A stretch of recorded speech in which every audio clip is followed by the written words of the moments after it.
बेंगलोर में रहने वाली रौनक और पूर्वा की अभी नई नई शादी हुई थी और अपने खानदान के रिवाज के हिसाब से शादी के महीने भर के अंदर अपने कुल देवता का आशीर्वाद लेना होता था और इसलिए रौनक पूर्वा को लेकर अपने पुश्तैनी घर आया था, जो कि बेंगलोर से दूर एक कस्बे में था। रास्ते में रौनक बस खामोशी से ड्राइव करता रहा और पूर्वा तरह तरह के सवाल करती रही। तुम्हारा घर कैसा है? क्या पुराने जमाने की हवेली जैसा है? अच्छा, क्या तुम्हारे घर पर अभी भी कोई रहता है? तुमने अपना बचपन वहीं गुजारा है ना? लेकिन रौनक बस चुप था और पूर्वा नाराज होकर बोली, चुप ही रहना था तो अकेले आते।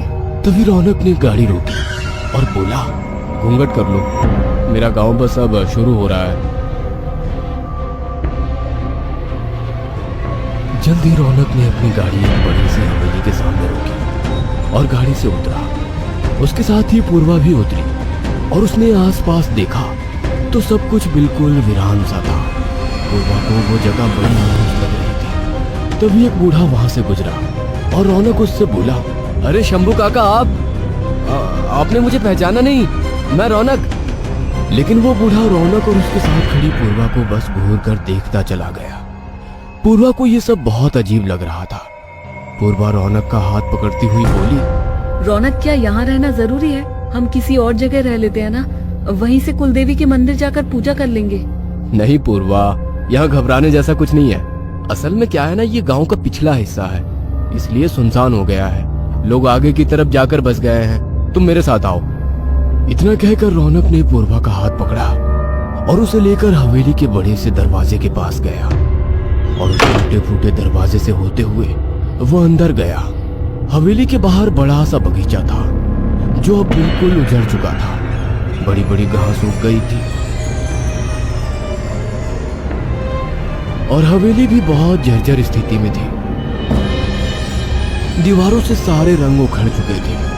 पूर्वा चारों तरफ देखती हुई बोली, ये तो किसी भूत बंगले जैसा लगता है। तभी पूर्वा की नजर हवेली के सबसे ऊपर बने एक कमरे पर गई और उसे लगा जैसे वहां खड़ा कोई उन लोगों को देख रहा है। और पूर्वा घबराती हुई बोली, रौनक, वो देखो, वहाँ कोई है।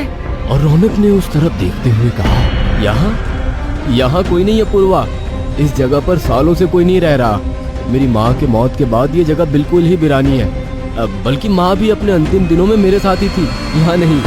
शाम होने के करीब आ चुकी थी और अब बिल्कुल वक्त नहीं था कि कमरों की सफाई करके वहाँ रहा जाए। इसलिए रौनक और पूर्वा ने हॉल में ही साफ सफाई कर अपने लिए सोने जितनी जगह बना ली और अपने साथ लाए खाने पीने के सामान से काम चला लिया। हॉल में ही लेट गए। रौनक देख रहा था कि पूर्वा डरी हुई है। रौनक पूर्वा का हाथ पकड़ते हुए बोला, तुम डर क्यों रही हो? मैं हूं ना तुम्हारे साथ, और ये जगह तो मेरा ही घर है। मेरा बचपन यहाँ बीता है।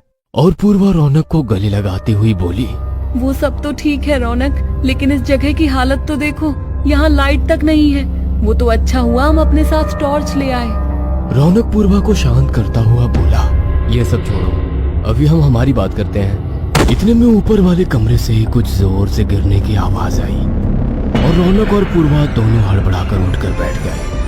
पूर्वा डरती हुई बोली, ये क्या था रौनक? शायद कुछ गिर गया होगा। कबाड़ी तो भरे हुए हैं ना, और तुम रुको, मैं एक बार देख कर आता हूँ। और रौनक टॉर्च लेकर ऊपर की तरफ बढ़ गया। रौनक उस कमरे की तरफ बढ़ा जहाँ से वो आवाज आ रही थी और उसने जैसे ही कमरे को खोला, वहां सब कुछ बिल्कुल शांत हो गया। ऐसा लग ही नहीं रहा था कि इस कमरे में कोई हलचल हो रही थी। तभी उसकी नजर गई सामने लगी एक अलमारी पर, जिसके कुंडी में एक बड़ा सा त्रिशूल फंसा हुआ था। रौनक उस तरफ बढ़ा और उसने धीरे से त्रिशूल को खींचकर देखते हुए कहा, ये त्रिशूल यहाँ क्यों है?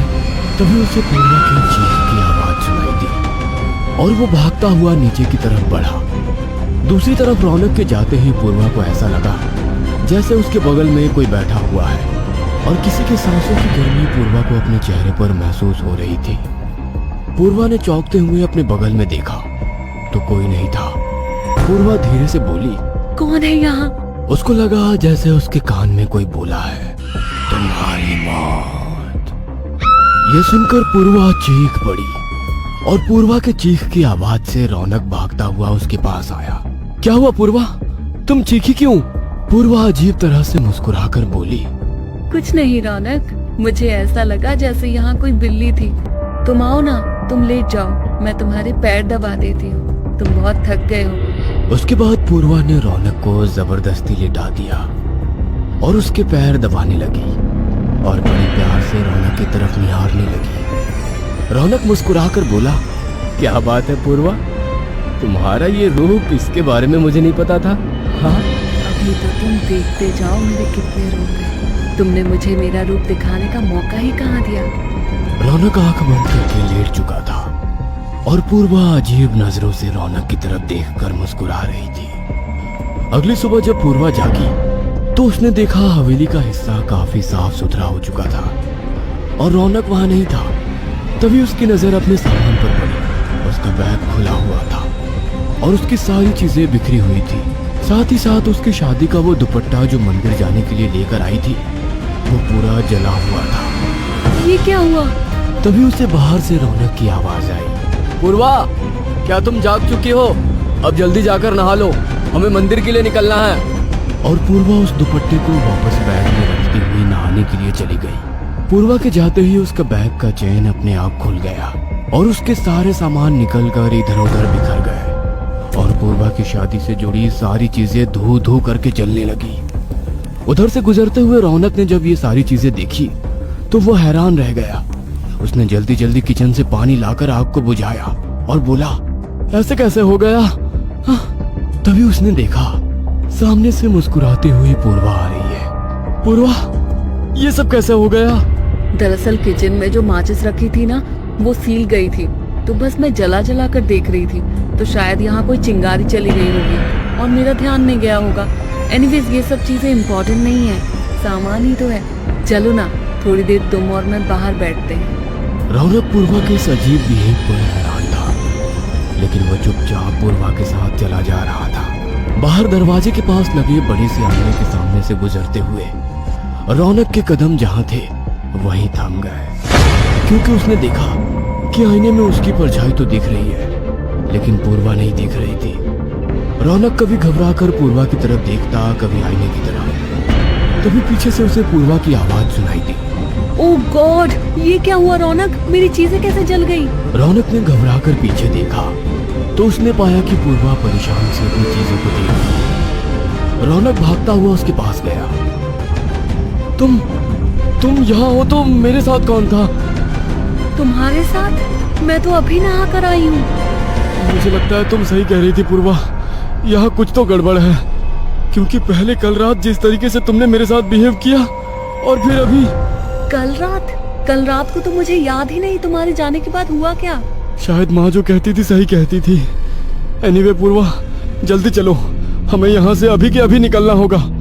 रौनक ने अभी इतना ही कहा था कि तभी हवेली के सारे खिड़की दरवाजे अपने आप बंद हो गए और हवेली में चारों तरफ अंधेरा फैल गया और वहाँ हंसी ठहाके की आवाज। तो कभी वो आवाज रोने में बदल जाती, कभी पायल की झंकार में बदल जाती, तो कभी कंगन की खनखनाहट में बदल जाती।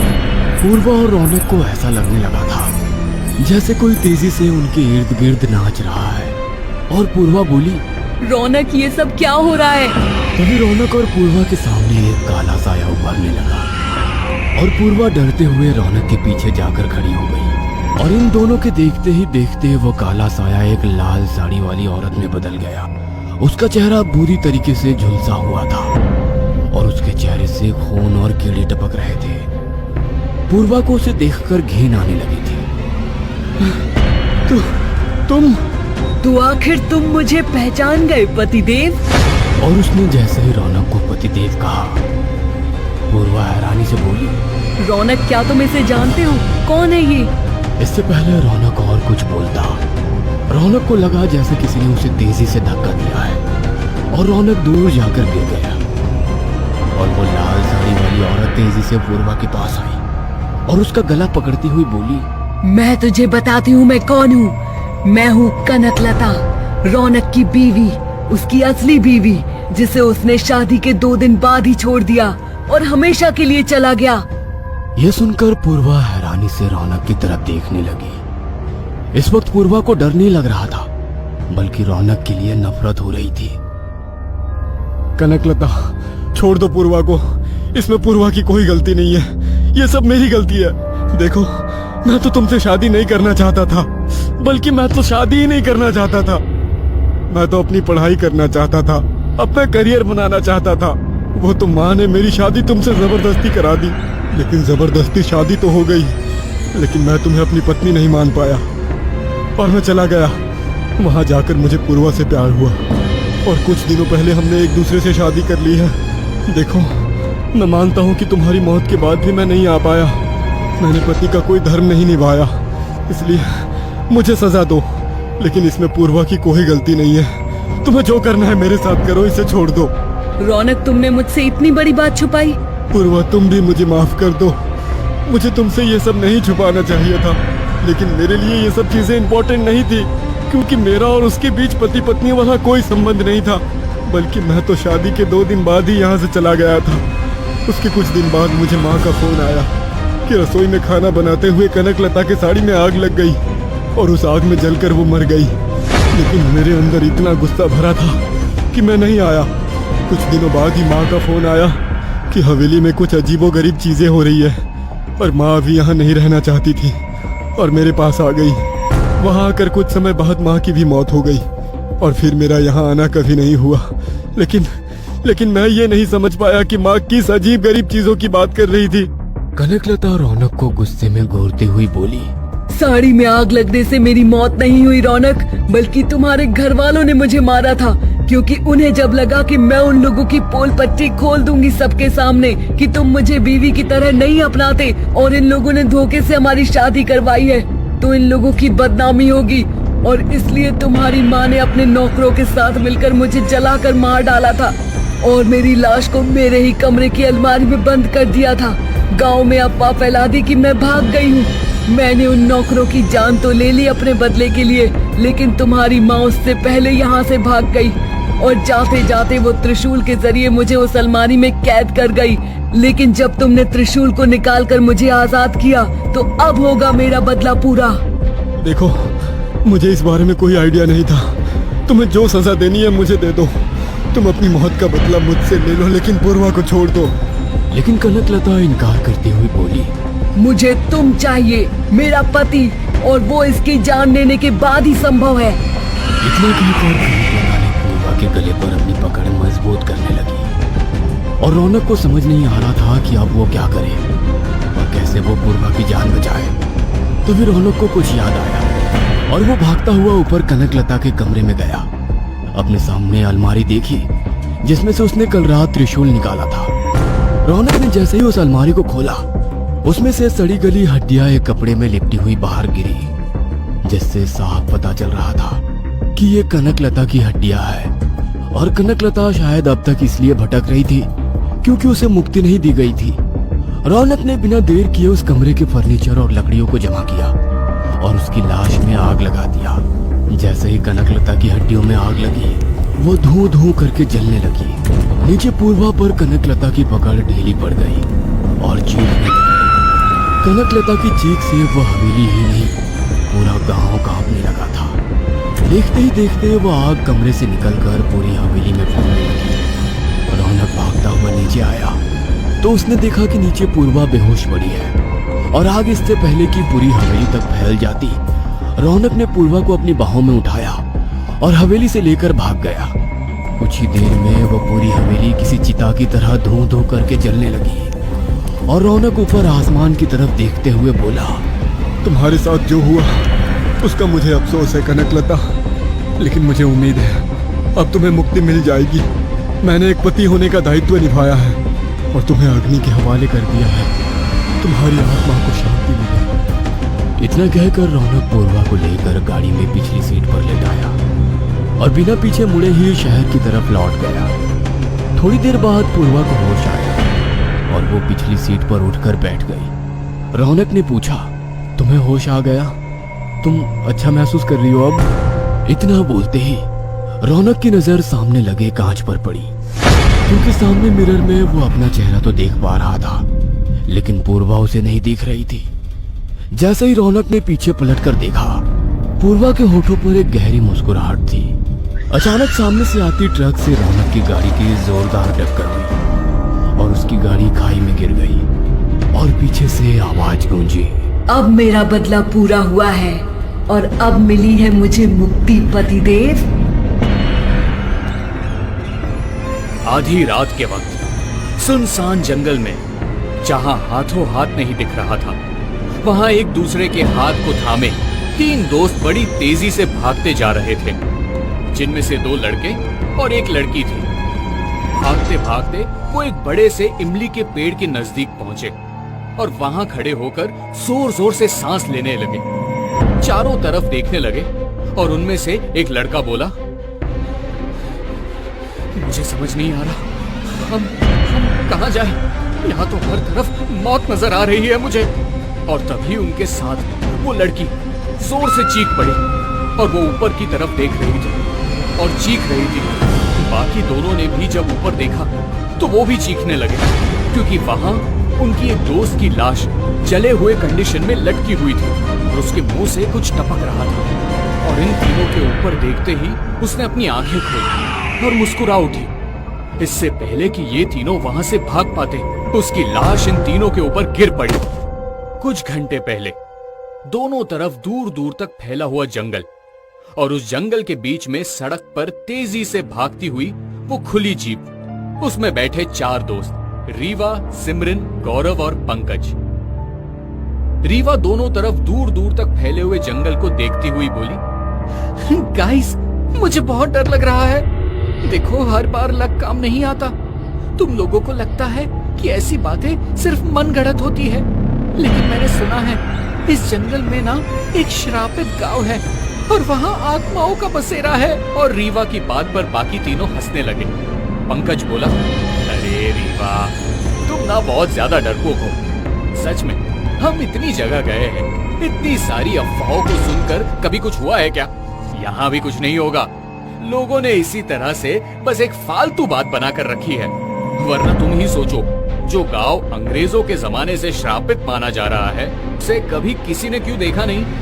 कभी तुमने किसी किताब में पढ़ा है कि अंग्रेजों ने पूरे के पूरे एक गांव में आग लगा दी? तो सोचो, हम पहले होंगे जो इस गांव में जाकर आएंगे और सबको सच्चाई बताएंगे। तभी एक झटके से उनकी जीप रुक गई और पंकज बोला, इसे क्या हो गया? गौरव इशारा करते हुए बोला, वो देखो, पूरी सड़क खराब है।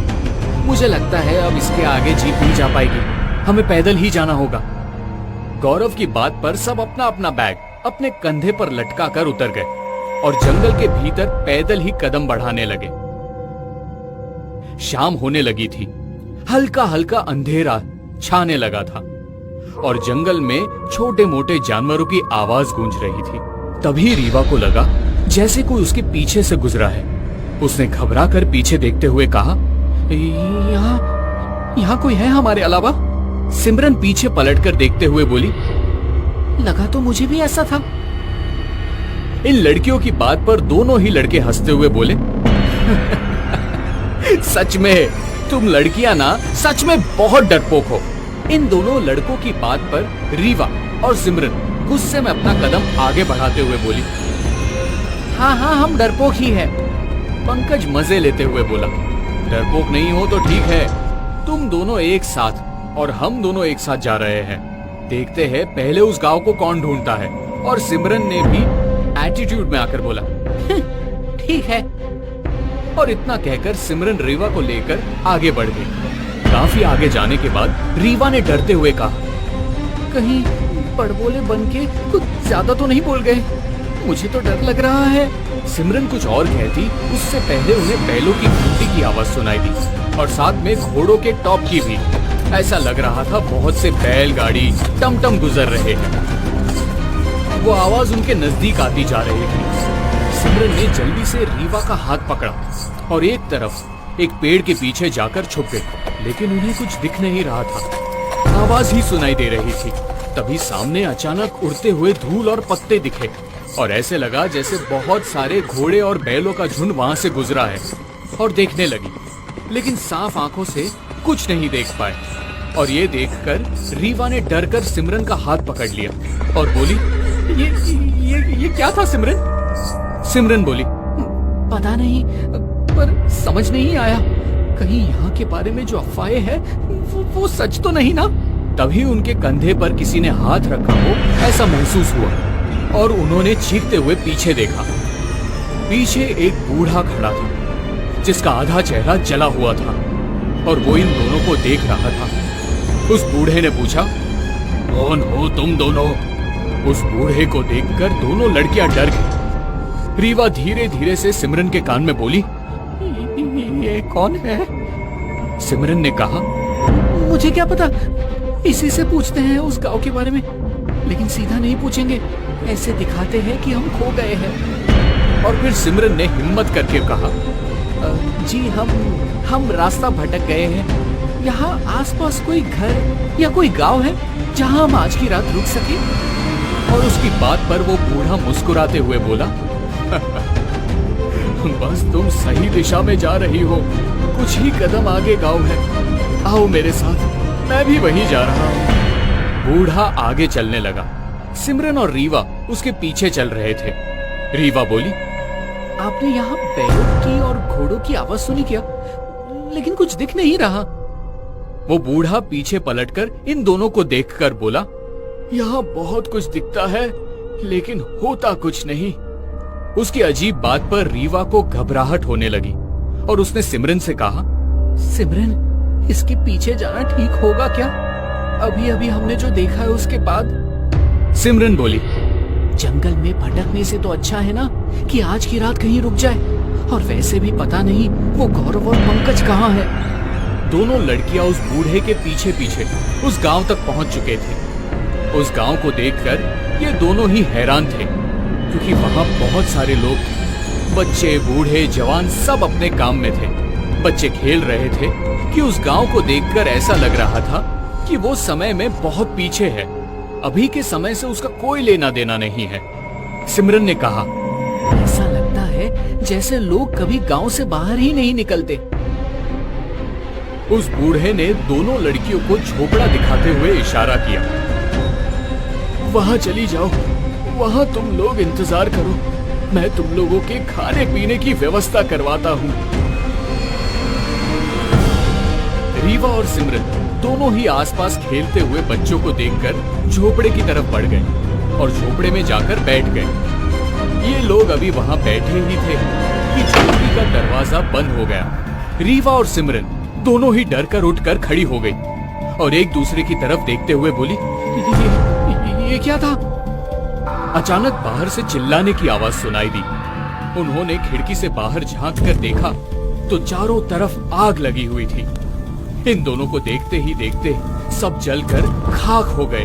उस झोपड़े में जहां ये लोग रुके हुए थे वो झोपड़ा भी जल रहा था। रीवा और सिमरन दोनों झोपड़े का दरवाजा पटक पटक कर चिल्लाने लगे। तभी दरवाजा खुला और उन्होंने देखा सामने गौरव और पंकज थे।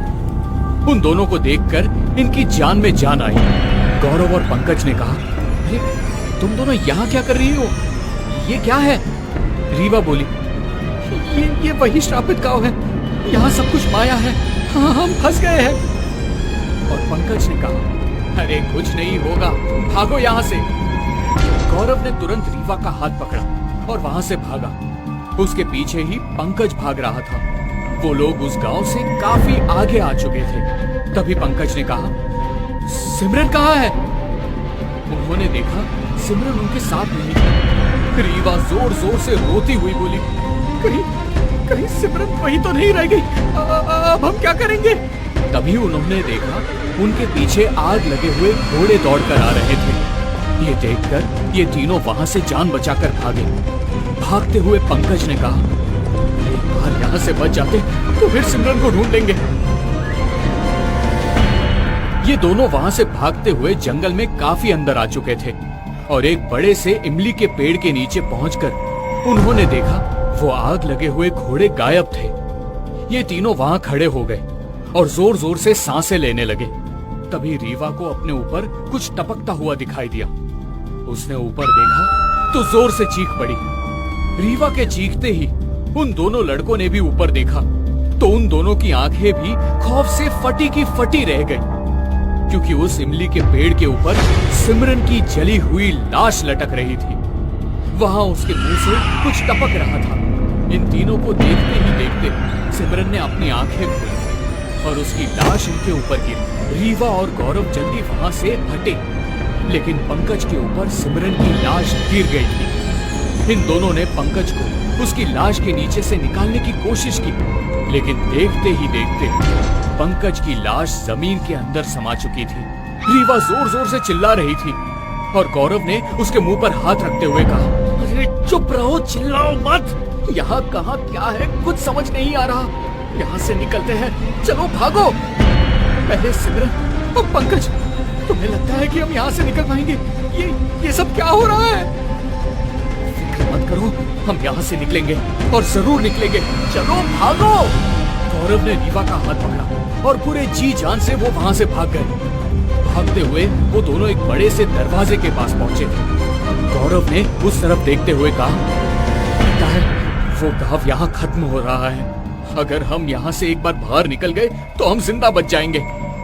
तभी उन्होंने देखा, उनके पीछे से सिमरन आवाज लगा रही थी। सिमरन की आवाज पर जब उन्होंने पीछे पलट कर देखा तो हैरान रह गए, क्योंकि सिमरन बिल्कुल सही सलामत थी। सिमरन भागती हुई इनके नजदीक आई और बोली, अरे तुम कहाँ भाग रहे हो? और पंकज कहाँ है? सिमरन को नॉर्मल देखकर रीवा उससे लिपट गई और बोली, तुम बिल्कुल ठीक हो, लेकिन हमें तो तुम्हारी जली हुई लाश मिली थी। हमें लगा कि तुम उस झोपड़ी में ही जल चुकी हो और तुम्हारी लाश पंकज के ऊपर गिरी थी और पंकज को अपने साथ जमीन में अंदर लेकर चली गई। और सिमरन हैरानी से बोली, अरे पागल हो गई हो क्या तुम? तुम तीनों वहां से भाग आए थे। मुझे समझ नहीं आ रहा था कि मैं क्या करूं। मैं भी वहां से निकलकर भाग गई, लेकिन शायद मैं ऑपोजिट तरफ भाग रही थी। मुझे नहीं पता तुम लोगों ने क्या देखा। एक मिनट, अगर तुम लोगों ने मेरी लाश देखी और मैं सही सलामत हूँ, इसका मतलब है कि पंकज ठीक होगा। ये भी कोई माया है। हमें पंकज को ढूंढना होगा। ठीक है, एक काम करते हैं, तुम दोनों यही रहो, मैं जाता हूँ पंकज को ढूंढने। नहीं गौरव, मुझे डर लग रहा है, तुम अकेले मत जाओ। तुम फिक्र मत करो, बस तुम दोनों अपना ध्यान रखो। गौरव वहां से आगे बढ़ गया। कुछ ही देर में गौरव जब आंखों से ओझल हो गया तो रीवा सिमरन से कुछ बोलने के लिए उसकी तरफ पलटी तो उसने देखा कि उसका एक हाथ पूरे तरीके से जला हुआ था और उसका चेहरा दूसरी तरफ था। सिमरन, तुम्हारा हाथ तो बहुत ज्यादा जल गया है। और तभी सिमरन रीवा की तरफ पलटी तो रीवा ने देखा उसका तो पूरा शरीर ही जला हुआ था। उसकी आंखों की पुतलियां भी गायब थी और सिमरन हंसती हुई बोली, मुझे अकेले छोड़कर कहाँ जाओगे तुम लोग? गौरव तो गया, अब तुम्हारी बारी। यहाँ आने वाला कोई इस गांव की सीमा से नहीं निकल सकता, सब मरेंगे। और रीवा के देखते ही देखते आग में लिपटी हुई लाशें रीवा की तरफ बढ़ने लगी और रीवा की चीख से वो पूरा इलाका गूंज उठा। रंजू अपनी दादी के साथ एक गांव में रहती थी। रंजू की माँ का देहांत बहुत पहले ही हो गया था, लेकिन रंजू को हमेशा अपनी माँ की कमी खलती थी। रंजू के पिता शहर में रहकर काम किया करते थे। रंजू अपनी दादी के साथ रहती थी और घर संभालती थी। दादी, मुझे अपनी माँ की बहुत याद आती है। मैं कई बार उन्हें अपने सपने में भी देखती हूँ। तुम उदास नहीं हो, तुम्हारी माँ तुमसे बहुत प्यार करती है और वो हमेशा तुम्हारे साथ ही है और तुम्हें खुश देखना चाहती है। वो कभी मुझसे मिलने क्यों नहीं आती? क्यों वो इतनी जल्दी छोड़कर हमें चली गई? मैं समझ सकती हूँ, तुम्हें अपनी माँ की बहुत याद आती होगी, लेकिन कुछ चीजों पर हमारा कोई बस नहीं चलता। सब ऊपर वाले की मर्जी होती है। ऐसे ही रंजू हमेशा उदास बैठी रहती थी। उसका कोई दोस्त भी नहीं था। वो हमेशा दादी के आसपास घूमती रहती थी और तरह तरह की कहानियां सुनती थी। दादी ही उसकी दुनिया थी। एक बार गांव में पानी की कमी हो गई। आसपास के सभी कुएं और चापाकल सूख गए। आसपास के सभी चापाकल और कुएं सूख गए हैं। पूरे गांव में पानी की बहुत किल्लत है। मैंने सुना है गांव से थोड़ी ही दूर जंगल के पास एक कुआं है और वो कुआं कभी भी नहीं सूखता है। कई लोग गांव छोड़कर शहर की ओर जा रहे हैं। आप बिल्कुल चिंता मत कीजिए, मैं उसमें से जाकर पानी लेकर आ जाऊंगी। मेरे घुटनों में तकलीफ रहती है बेटा, वरना मैं तुम्हारे साथ जरूर चलती। रंजू मटका और बाल्टी उठाकर गांव से थोड़ी दूर उस जंगल में चली जाती है। उस जंगल में चारों तरफ सुनसान और घोर अंधेरा होता है। रंजू को जंगल में डर लगने लगता है। कई तरह के जंगली जानवरों की आवाजें आने लगती है। कुछ भी करके मुझे वो कुआं ढूंढना पड़ेगा। घर पर पीने के लिए पानी की एक बूंद भी नहीं है। रंजू कुएं की तलाश में जंगल की ओर बढ़ती चली जाती है। तभी उसे एक भेड़िया दिखता है। रंजू उसे देखकर डर जाती है। भेड़िया रंजू की ओर बढ़ने लगता है। रंजू डर के पीछे हटने लगती है। तभी वो भेड़िया रंजू पर हमला करने ही वाला होता है कि वो भेड़िया डर के मारे भाग जाता है, मानो जैसे उसने अपने से भी ज्यादा शक्तिशाली किसी को देख लिया हो। अच्छा हुआ वो भेड़िया चला गया। मुझे जल्द से जल्द उस कुएं को ढूंढकर पानी लेकर निकलना होगा। इस जंगल में बहुत खतरा है। तभी रंजू को लगता है कि कोई उसे बुला रहा है। रंजू बस उस आवाज के पीछे चली जाती है। उसे किसी बात का होश नहीं होता है। उसके पैरों में कांटा चुभ जाता है, लेकिन रंजू बस चलते जाती है और वो एक कुएं तक पहुंच जाती है। लगता है यही वो कुआं है। मैं जल्दी से इससे पानी निकाल लेती हूँ। रंजू जैसे ही पानी निकालने के लिए कुएं में बाल्टी डालती है, उस कुएं से एक काला धुआं निकलने लगता है और वो काला धुआं एक इंसान की शक्ल का आकार बना लेता है। रंजू ये सब देखकर डर जाती है और पीछे हटने लगती है। इस कुएं के पानी पर तुम्हारा कोई हक नहीं है। ये मेरा स्थान है और इससे कोई एक बूंद पानी भी नहीं ले जा सकता। कौन हो तुम? तभी वो काला धुआं रंजू की ओर बढ़ता है। रंजू पूरी तरह डर जाती है और अपनी मम्मी को याद करने लगती है। माँ, माँ बचाओ मुझे, माँ। तभी वहां पर एक औरत आ जाती है और वो काला धुआं का राक्षस गायब हो जाता है। अरे कौन हो तुम? अकेली यहाँ क्या कर रही हो? वो काला धुआं का राक्षस कहाँ गया? कौन सा राक्षस? यहाँ कोई नहीं है। तुम थक कर यहाँ सो गई थी तो शायद तुमने कोई सपना देखा होगा। लेकिन अभी मैंने सच में यहाँ पर। क्या नाम है बेटी तुम्हारा? और तुम इस घने जंगल में अकेली इस कुएं के पास क्या कर रही हो? मेरा नाम रंजू है। मैं पास के गांव में अपनी दादी के साथ रहती हूँ। गांव में सुखाड़ आने की वजह से मैं यहाँ पानी लेने आई हूँ। वाह, बहुत ही प्यारा नाम है। तुम तो बहुत प्यारी बच्ची लगती हो। तुम अपनी दादी का इतना ख्याल रखती हो। दोनों बहुत देर तक बातें करती हैं। रंजू को उस औरत में अपनी माँ नजर आ रही थी। रंजू को उससे बात करना बहुत अच्छा लगा। रंजू कुएं से पानी लेकर वापस चली जाती है। मुझे घर जाना होगा। दादी मेरा इंतजार कर रही होंगी। मुझे आपसे बात करके बहुत अच्छा लगा। मैं कल फिर आऊंगी। वो तो ठीक है, लेकिन तुम मेरे बारे में किसी को कुछ मत बताना, वरना मैं कल से नहीं आऊंगी। ठीक है, मैं किसी को कुछ नहीं बताऊंगी। घर पहुंचकर रंजू अपनी दादी को उस औरत के बारे में कुछ नहीं बताती है। अब रंजू रोजाना जंगल में उस कुएं के पास जाती और औरत के साथ वक्त बिताती। रंजू को उस औरत के साथ रहकर बहुत अच्छा लगता है। वो औरत रंजू को कभी खाने में मांस मछली देती और कभी कुछ पीने को देती। रंजू पूरी तरह उसके वश में हो गई थी। आजकल ये रंजू को क्या हो गया है? दिन भर जंगल में ही रहती है। उसका बर्ताव भी बदला बदला सा लग रहा है।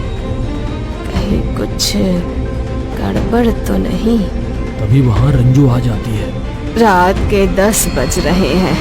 कहाँ थी तू अब तक? मैं अपने माँ के साथ थी। तुम कौन होती हो मेरे से ये सवाल पूछने वाली? मेरी माँ मुझसे बहुत प्यार करती है। ये क्या बोल रही है बेटा? तुम चुप करो, वरना तुम्हें भी मेरी माँ के पास पहुँचा दूंगी। रंजू का ऐसा व्यवहार देखकर दादी बहुत डर जाती है। वो समझ जाती है कुछ न कुछ गड़बड़ जरूर है। अगले दिन दादी रंजू का पीछा करने का सोचती है। दादी रंजू का पीछा करते करते उस कुएं तक पहुंच जाती है। मेरी बेटी रंजू इस खतरनाक चुड़ैल के साथ, जरूर उस चुड़ैल ने मेरी रंजू को अपने वश में कर लिया होगा। दरअसल वो औरत एक खतरनाक चुड़ैल थी। कई वर्षों पहले उसने उसी कुएं में कूदकर अपनी जान दे दी थी। उसके बाद वो एक खतरनाक चुड़ैल बन गई थी, लेकिन रंजू को वो एक औरत दिखाई दे रही थी। मैंने तुम्हें कहा था ना, मेरे बारे में किसी को मत बताना। वरना मैं हमेशा हमेशा के लिए चली जाऊंगी। नहीं माँ, तुम मुझे छोड़कर नहीं जा सकती हो। मैं तुम्हारे बिना नहीं रह सकती। तो फिर जाओ, खत्म कर दो उस बुढ़िया को। वो चुड़ैल रंजू की दादी की ओर इशारा करके कहती है। दादी ये देखकर डर जाती है। रंजू दादी को जंगल में देखकर गुस्सा हो जाती है। उसकी आंखें गुस्से से लाल हो जाती है। तुम यहाँ क्या कर रही हो दादी? मैंने तुम्हें कहा था ना, मेरे से दूर रहो। बेटा, ये तुम पर कौन सा जादू कर दिया है? तुम अपनी दादी को नहीं पहचान रही। ये क्या बोल रही हो? ये तो मेरी माँ है। चुड़ैल रंजू को अपनी दादी को मार देने को कहती है। ये बुढ़िया नहीं चाहती कि तुम मेरे साथ रहो। खत्म कर दो इस बुढ़िया को। रंजू अपना होश खो बैठती है। उस पर खून सवार हो जाता है। वो चुड़ैल रंजू में प्रवेश कर जाती है और दादी को मारने के लिए दौड़ती है। दादी वहां से भागने लगती है। रंजू, मुझे पहचानो, मैं तुम्हारी दादी हूँ। तुम मुझसे कितना प्यार किया करती थी। चुप कर, तू अब नहीं बच पाएगी। तुझे मार कर रंजू की आत्मा को मैं अपने साथ अपनी दुनिया में लेकर जाऊंगी। हम दोनों हमेशा हमेशा साथ साथ रहेंगे। मैं ऐसा कभी नहीं होने दूंगी, नहीं। रंजू के शरीर में प्रवेश की चुड़ैल दादी की बाल पकड़कर खींचने लगती है और उसे घसीटते हुए ले जाकर कुएं के ऊपर लटका देती है। मत मारो मुझे, छोड़ दो। मैंने तुम्हारा क्या बिगाड़ा है? मत मारो। रंजू दादी को कुएं में गिरा देती है और दादी को मारने लगती है। तभी रंजू के शरीर से बहुत चुड़ैलें बाहर निकलती है। रंजू को वो औरत चुड़ैल जैसी लगती है। आजा मेरे पास। हम दोनों के बीच का कांटा अब हमेशा हमेशा के लिए खत्म हो गया है। मैं तुझे अपने साथ अपनी दुनिया में लेकर जाऊंगी। कौन हो तुम? क्यों हमारी जान के पीछे पड़ी हो? मैं तुम्हारी माँ। आ जाओ मेरे पास। दादी, दादी मुझे माफ कर दो। मैं चुड़ैल को पहचान नहीं पाई। रंजू वहां से भागने लगती है। वो चुड़ैल उसके पीछे भागती है। भागते भागते रंजू गिर जाती है। वो चुड़ैल तलवार लेकर रंजू का गला काटने लगती है। छोड़ दो, मुझे मत मारो। मैं तुम्हारा क्या बिगाड़ा है? तुम्हें भी मैं अपनी दुनिया में लेकर जाऊंगी। मैं हमेशा तुम्हारे साथ रहना चाहती हूँ। चुड़ैल तलवार चला देती है, लेकिन तभी वहां पर रंजू के पिता सोहन आ जाते हैं। छोड़ दे मेरी बेटी को चुड़ैल, मैं तुम्हें छोड़ूंगा नहीं। सोहन चुड़ैल को पीछे धकेल देता है और रंजू को गले से लगा लेता है। अच्छा हुआ आप आ गए, ये चुड़ैल तो मेरी जान ही ले लेती। सोहन और रंजू उस जंगल से भागने लगते हैं, लेकिन वो चुड़ैल उनका पीछा करते रहती है। दोनों दौड़ते हुए उस कुएं तक पहुंच जाते हैं। तुम मेरी बेटी को अपने साथ ले जाना चाहती हो ना? मैं ऐसा कभी नहीं होने दूंगा। सोहन रंजू को लेकर उस कुएं में कूद जाता है। वो चुड़ैल भी पीछे से उस कुएं में कूदती है, लेकिन तब तक सोहन और रंजू की मौत हो चुकी थी। रंजू की आत्मा उसके पिता और दादी की आत्मा के साथ चली जाती है और वो चुड़ैल फिर अकेले रह जाती है। अपनी बेटी को चुड़ैल के चंगुल से बचाने के लिए उसके पिता ने उसकी रक्षा करने के लिए अपनी जान का त्याग दे दिया था। एक भयानक शक्ल वाली बुढ़िया जिसके पूरे बाल सफेद हैं, सफेद साड़ी पहने अपने हाथों से एक नौजवान को पकड़कर उसका खून चूस रही थी। मोहित भयानक चुड़ैल को देखकर डरकर पीछे हो गया। मोहित को अपने सामने खड़ी देख वह चुड़ैल अपने हाथ का शिकार छोड़कर मुस्कुराकर उसकी ओर बढ़ने लगे। बड़े शहरों में वैसे भी आपाधापी वाला जीवन रहता है। ऐसे ही आपाधापी के बीच मोहित अपना काम खत्म करके रात को ऑफिस से लौट रहा था। अरे यार, आज तो ऑफिस से घर पहुंचने में बहुत देर हो गई।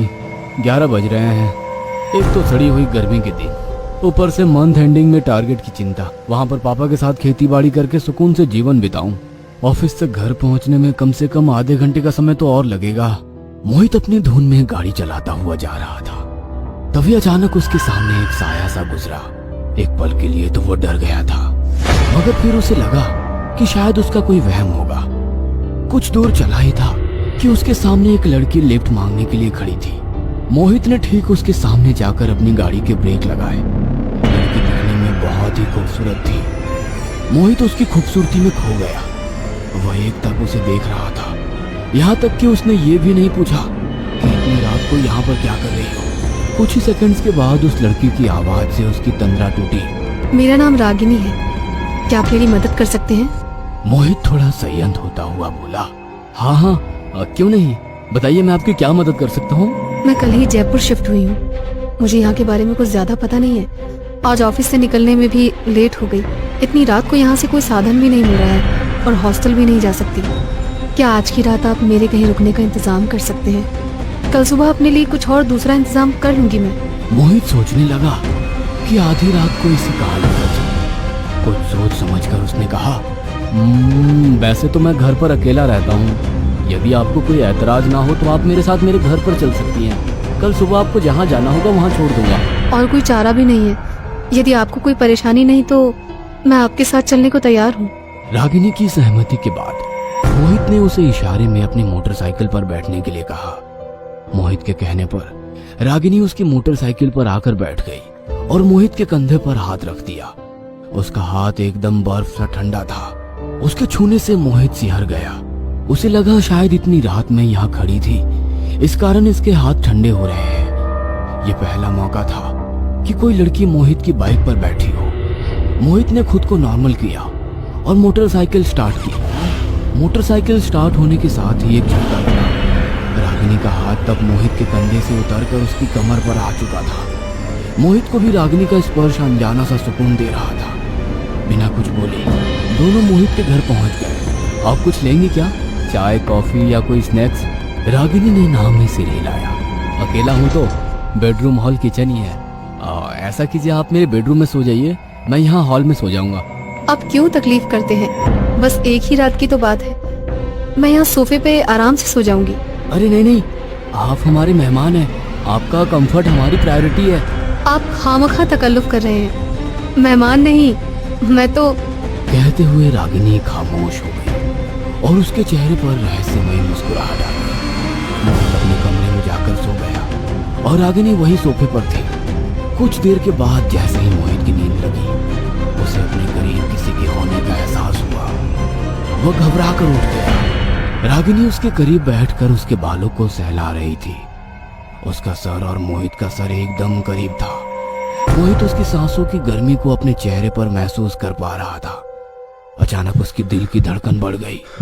वो कहना तो कुछ और चाहता था, मगर अचानक उसके मुंह से निकला, आप यहाँ कुछ चाहिए था क्या? मुझे यकीन नहीं होता दुनिया में आप जैसे अच्छे लोग भी हैं जो किसी अनजान की इतनी मदद कर देते हैं। बिना जान पहचान के आपने मुझे अपने घर में रहने की पनाह दी। Thank you so much. कहते हुए रागिनी मोहित की और करीब आ गई। मोहित कुछ समझ पाता इसके पहले रागिनी ने खुद को मोहित की बाहों के हवाले कर दिया। दोनों इतने करीब थे कि एक दूसरे की धड़कन को सुन पा रहे थे। मोहित और रागिनी दो जिस्म एक जान हो गए थे। यह सब कुछ मोहित के लिए एक सपने के जैसा था। अगली सुबह जब मोहित जागा तो उसे यकीन नहीं हुआ कि यह सब कुछ सपना नहीं बल्कि हकीकत था। रागिनी उसकी बाहों में बेफिक्र होकर सो रही थी। उसने खुद को रागिनी से अलग किया और दोनों के लिए चाय बनाकर कमरे में ले आया। फिर रागिनी के गाल को सहलाकर उसे उठाया। रागिनी मुस्कुराते हुए उठी और मोहित के करीब आ गई। रागिनी, कल रात को शायद कुछ समझ नहीं आया कि कैसे ये सब हो गया। आई एम सॉरी यार। रागिनी मुस्कुराते हुए उसके होठों पर अपनी उंगली रखकर बोली, why I am feeling sorry. क्या कल रात तुम्हें मजा नहीं आया? मोहित ने खामोश होकर मुस्कुराकर गर्दन नीचे कर ली। खूबसूरत लड़के जब शर्माते हैं तो और ज्यादा खूबसूरत लगते हैं। मैं तुमसे ये सॉरी हर रोज सुबह सुनना चाहती हूँ। मतलब क्या कहना चाहती हो? वही जो तुम सुनना चाहते हो। क्या तुम मुझसे शादी करोगे? मोहित को अभी भी लग रहा था कि यह सब कुछ एक सपना है, वरना उसके जैसे मिडिल क्लास लड़के को इतनी खूबसूरत लड़की खुद शादी के लिए प्रपोज कर रही है। मोहित उसकी खूबसूरती और अंदाज का कुछ इस कदर दीवाना हो गया था कि उसे अपना होश ही नहीं था। रागिनी के प्रपोज करने पर उसने कुछ भी नहीं सोचा। अपने माता पिता को कुछ भी बताना जरूरी नहीं समझा। बस रागिनी के प्रपोजल को एक्सेप्ट कर ली और मंदिर में शादी करने का सोच लिया। क्या सोच रहे हो? क्या मैं तुम्हें पसंद नहीं हूँ? नहीं, ऐसा नहीं है। आज ही हम दोनों मंदिर में शादी कर लेंगे। मंदिर का नाम सुनकर रागिनी का चेहरा उदास हो गया। क्या हुआ? अभी तो खुशी से चहक रही थी, अब उदास हो? कुछ नहीं, बस यही सोच रही थी कि क्या हम दोनों का मंदिर में शादी करना जरूरी है। मैं भगवान को नहीं मानती, नास्तिक हूँ मैं। मंदिर जाने का सवाल ही नहीं उठता। बस इतनी सी बात। आपका मन साफ हो तो हर जगह भगवान है। हम दोनों घर पर ही शादी कर लेंगे। मोहित ने घर पर ही रागिनी की मांग में सिंदूर सजाया और दोनों खुशी खुशी रहने लगे। सब कुछ बहुत अच्छे से चल रहा था। अचानक मोहित के घर के आसपास विभत्स तरीके से लोगों की मौत होने का सिलसिला शुरू हो गया। मरने वालों के गले पर 2 नुकीले दांतों के निशान थे। पुलिस भी इन मौतों के रहस्य का कुछ पता नहीं लगा पा रही थी। पोस्टमार्टम वाले भी हैरान थे क्योंकि वजह पता नहीं थी और लाशों के शरीर में एक बूंद भी खून नहीं था। इस बात ने रहस्य को और गहरा कर दिया कि आखिर ये मौत होती कैसे है। पूरे एरिया में रहस्यमय पिशाच के चर्चे होने लगे। लोगों ने रात को घर से निकलना छोड़ दिया। सारी ओर डर का माहौल था। हर कोई अपना काम खत्म करके समय से घर पहुंचना चाहता था, मगर ना जाने कैसे वो पिशाच अपना काम कर ही लेता था। रोज लाशों के मिलने का सिलसिला चालू था। रागिनी, अब मुझे डर लगने लगा है। रोज सुबह उठकर किसी न किसी की मौत की खबर सुनने को मिलती है। अब तो लगता है कहीं अगला नंबर मेरा ही ना हो। क्यों ना हम ये जगह छोड़कर कहीं और चले जाएं? ऐसी किसी मुसीबत से घबराकर भागना नहीं चाहिए। कुछ नहीं होगा तुम्हें, मेरा विश्वास है। कहते हुए रागिनी ने मोहित के गले में अपनी बाहें डाल दी और उसका ध्यान डाइवर्ट कर दिया। कुछ दिनों के बाद मोहित अपने ऑफिस में लेट हो गया था। उसने सोचा अभी तो 1-1.5 घंटा और लगेगा, फिर आधी रात को घर के लिए निकलना खतरे से खाली नहीं। क्यों ना आज रात ऑफिस में ही रुक जाता हूँ, कम से कम सुरक्षित रहूंगा। सोचते हुए उसने रागिनी को फोन लगाया। हेलो रागिनी, मुझे आज ऑफिस में बहुत काम है तो आने में देर हो जाएगी, मगर बाहर पिशाच का खतरा है। सोच रहा हूँ आज रात ऑफिस में ही रुक जाऊँ, तुम अपना ध्यान रखना। कहकर मोहित ने फोन रख दिया। मोहित का काम लगभग 12 बजे तक चला। उसने घड़ी की ओर देखा, एक गहरी सांस लेते हुए सोचने लगा, अच्छा हुआ मैंने रागिनी को फोन कर दिया, वरना रात के 1 बजे घर कैसे जाता। तभी उसका कलीग वहां आया और बोला, तुम अभी तक यही हो, घर नहीं जाना? नहीं, आधी रात को घर जाने का मतलब मौत को बुलावा देना है। मैं तो यही ऑफिस में ही ठीक हूँ। अरे तुम अपनी सुरक्षा के बारे में सोच रहे हो, मगर सोचो घर पर भाभी अकेली हैं, यदि उन्हें कुछ हो गया तो? अरे मैंने तो इस तरह सोचा ही नहीं। मोहित तुरंत घर के लिए निकल जाता है। उसके पास घर की एक डुप्लीकेट चाबी थी, इसलिए घंटी बजाकर उसने रागिनी को जगाना ठीक नहीं समझा। चाबी से दरवाजा खोल करके घर के अंदर दाखिल हुआ, मगर वहां का नजारा देखकर वो हैरान रह गया। एक भयानक शक्ल वाली बुढ़िया जिसके पूरे बाल सफेद हैं, सफेद साड़ी पहने अपने हाथ से एक नौजवान को पकड़कर उसका खून चूस रही थी। मोहित भयानक चुड़ैल को देखकर डरकर पीछे हो गया। मोहित को अपने सामने खड़े देख वह चुड़ैल अपने हाथ का शिकार छोड़कर मुस्कुराकर उसकी ओर बढ़ने लगी। धीरे धीरे उसका रूप बदल गया। वह रूप बदलकर रागिनी के रूप में उसके सामने थी। तुम यहाँ? तुम तो सुबह आने वाले थे। खैर, अब तुम्हें सब कुछ पता चल ही गया है, तो सुनो, मुझे अपनी सुंदरता और जवानी बनाए रखने के लिए खून की आवश्यकता होती है। जिस दिन तुम मुझे मिले थे उसी दिन मैंने इस शरीर पर कब्जा कर लिया था और एक सुंदर स्त्री बन गई। उस दिन से तुम्हारे साथ ही रह रही हूँ। मोहित का गला सूख रहा था, डर के कारण आवाज भी नहीं निकल रही थी। हाथ पांव सब ठंडे पड़ गए। अरे डरो मत, मैं तुम्हें कुछ नहीं करूंगी। तुम्हारे साथ के कारण ही तो मुझे ये सब कुछ आसानी से हासिल हो जाता है। बस तुम मेरे शिकार में टांग मत अड़ाना, तुम्हें पहले की तरह ही खुश रखूंगी। वैसे भी मैं रोज तुम्हारे सोने के बाद शिकार पर जाती हूँ। तुम्हें तो खुश होना चाहिए कि तुम्हारी बीवी कभी बूढ़ी नहीं होगी। कहते हुए रागिनी ने अपनी बाहें मोहित के गले में डाल दी। मोहित ने उसे धक्का दिया और कहा, दूर रहो मुझसे, मेरे करीब आने की कोशिश भी मत करना। मैं सबको बता दूंगा कि तुम ही वो चुड़ैल हो जो लोगों का खून चूस रही हो। कहते हुए मोहित अपने घर से भाग गया। मोहित कुछ दूर जाकर पीछे देखने लगा। तो वहां कोई नहीं था। उसे लगा वो रागिनी से काफी दूर आ गया। वो रिलैक्स होकर खड़ा ही था कि रागिनी उसके सामने आकर खड़ी हो गई। तुम्हें अब सच पता चल चुका है कि तुम जिंदा नहीं रह सकते। कहते हुए रागिनी ने उसकी गर्दन को पकड़कर उसके शरीर से पूरा खून चूस लिया। कुछ देर के बाद एक लड़का हाईवे से अपनी बाइक लेकर जा रहा था। अचानक एक लड़की उससे लिफ्ट मांगने लगी।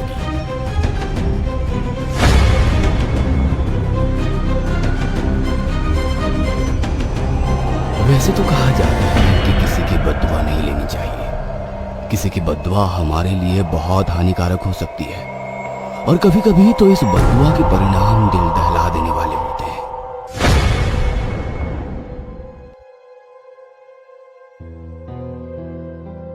आज हम ना तो कोई किला, ना रास्ता, ना किसी बीच पर जा रहे हैं। आज हम जा रहे हैं एक गांव में जो पूरा का पूरा हॉन्टेड है।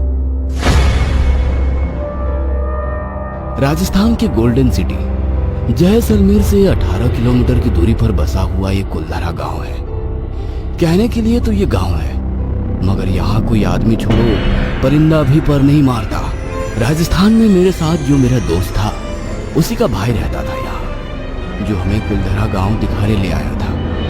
हम जब कुलधारा पहुंचे तो देखा कि राजस्थान की सरकार ने गांव के बाहर एक बॉर्डर बनाई है और एक बड़ा सा गेट लगाया है जो कि शाम 4 बजे के बाद बंद हो जाता है और वहां के गार्ड्स भी वहां नहीं रुकते। हम जब गांव के अंदर गए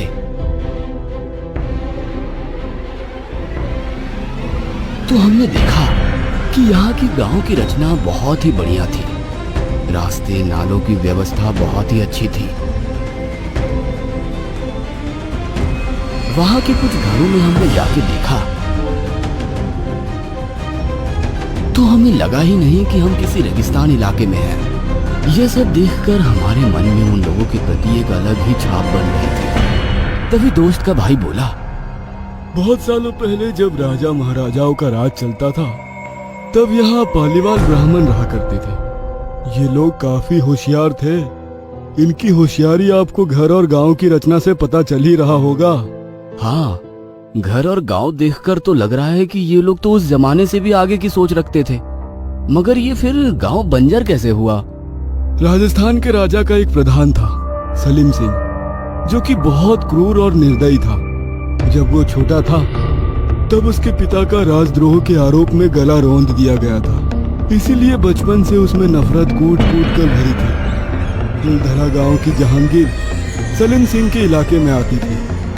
एक दिन उसने कुलधरा गांव के मुखिया की बेटी को देखा जो कि बहुत ही खूबसूरत थी। सलीम सिंह ने उसका हाथ मांगा, मगर मुखिया और गांव वालों ने उसके क्रूर स्वभाव को देखकर उसे इनकार कर दिया।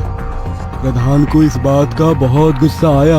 उसने साम दाम दंड भेद सभी प्रकार से गांव वालों को नुकसान पहुंचाया। यहाँ तक कि उसने गांव का वसूला जाने वाला कर भी 2-3 गुना बढ़ा दिया।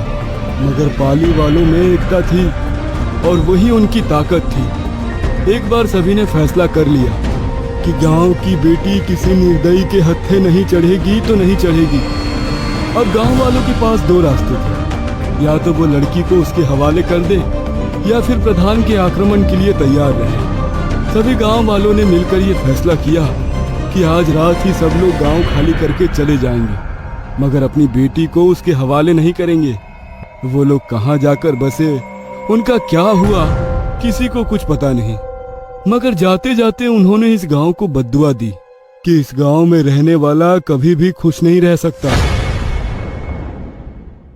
बस तभी से लेकर आज तक ये गांव बंजर का बंजर पड़ा है। ये पूरी कहानी सुनने के बाद मैं तो सुन्ना हो गया था। उस जमाने के लोगों की एकता देखकर वाकई मुझे हैरान कर रही थी। मैंने भाई से पूछा, अच्छा तब से लेकर आज तक ये गांव बंजर है तो फिर यहाँ भूतों का साया कैसे पड़ा? वो तो किसी को पता नहीं। कोई कहता है कि कुछ समुदाय के लोग यहाँ रहने आए थे, पर एक रात वो सारे मारे गए। तब से यहाँ उनकी आत्माएं घूमती हैं। क्या तुमने कभी यहाँ कोई आत्मा को देखा है? मैं तो रात को यहाँ कभी आता ही नहीं, मगर मेरा दोस्त एक बार रात में यहाँ आया था। गांव में आते ही उसे औरत के पायल की आवाजें आने लगी। डर के मारे वो वापस लौटने लगा तो एक बूढ़े आदमी की आत्मा ने उस पर हमला कर दिया। उस बूढ़े आदमी की एक आंख फूटी थी और वो मेरे दोस्त को खींचकर एक कुएं में ले जा रहा था। जैसे तैसे करके उसने अपना पीछा छुड़वाया और अपनी बाइक लेकर लौट आया। घर आते ही उसे तेज बुखार आने लगा। उसने सब कुछ हमें बताया, पर हमें उस पर विश्वास ही नहीं हो रहा था। तभी हमने उसकी बाइक देखी तो उस पर छोटे बच्चों के हाथ के निशान थे। तब से कोई भी यहाँ रात के समय आता ही नहीं। तभी गार्ड की आवाज आई, चलो चलो 4 बजने को है, जल्दी से यहाँ से बाहर निकलो। मैंने उस गांव की कुछ तस्वीरें ली और फिर वहां से चले गए। वहां से आते हुए मन में कुछ यादें और कुलधरा का खौफ भी था, मगर उससे भी बड़ी थी पालीवाल ब्राह्मणों की एकता की मिसाल।